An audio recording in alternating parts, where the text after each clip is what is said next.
Sejam bem-vindos novamente, alunos. Vamos para a segunda parte das nossas aulas.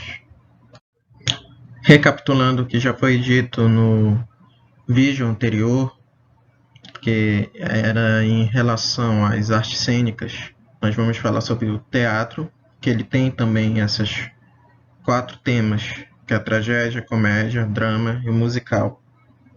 A tragédia é um gênero típico da Grécia Antiga, no qual os personagens heróicos sofrem e lutam em defesa das virtudes. As tragédias apresentam uma questão séria e importante a ser resolvida entre o ser humano e os deuses, a lei ou a sociedade. Comédia. A princípio, é um gênero teatral grego que se caracteriza por roteiros em que os personagens não têm virtudes e cujos defeitos são ironizados e criticados por meio de deboches e situações engraçadas.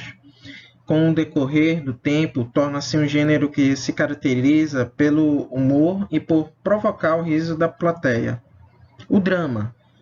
Gênero cujo roteiro se baseia principalmente em conflitos sentimentais. Musical é o gênero em que a história é contada por meio de música. Vamos falar agora sobre o teatro de bonecos, que pode ser um dos teatros mais antigos, até mesmo do que o teatro com atores. Nesse tipo de teatro, os personagens são bonecos manipulados por bonequeiros.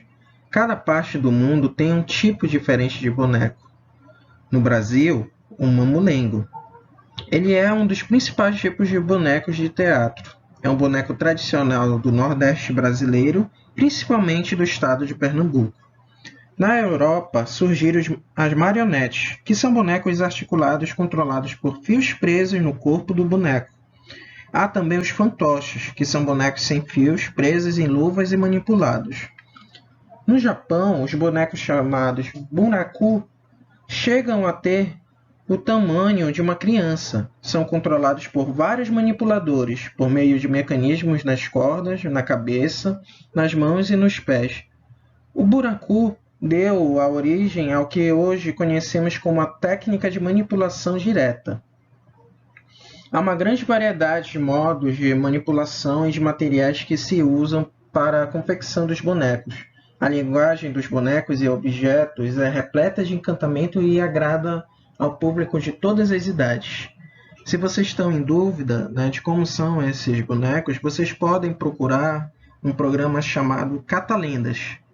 Nesse programa eles utilizam vários tipos de boneco para representar histórias da nossa cultura brasileira. Nós também temos o teatro de sombras. Ela faz parte de culturas milenares e acredita-se que tenha surgido na China há mais de 2.000 anos. O teatro de sombras chinês também era chamado de Jogos de Luzes e está presente em praticamente todo o território norte e sul do país. As manifestações do teatro de sombras apresentam variações de acordo com as regiões e culturas locais. Os bonecos são geralmente feitos com couro, têm recortes cuidadosos e os personagens são característicos de cada tipo de teatro. Na Indonésia, na região de Bali, Java e Lombok, o teatro de sombras também é milenar, sendo considerado um elemento fundamental nessas culturas. No teatro de sombras, um fundo branco de tecido esticado recebe projeções de manipulações de sombras, que podem ser misturados no teatro contemporâneo, com projeções tecnológicas, de fotografias e vídeos. Os bonecos geralmente apresentam uma estrutura de varas para trabalhar a manipulação, utilizando recortes, transparências coloridas e fontes de luz. O teatro de sombra cria uma realidade fantástica, levando magia aos olhos dos espectadores. Bom, essa foi a aula de hoje. Espero que vocês tenham gostado. E uma dica para a atividade de vocês: vocês podem utilizar meias, como personagens.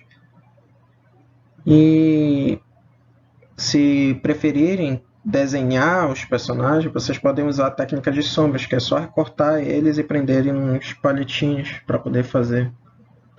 É isso. Então, obrigado.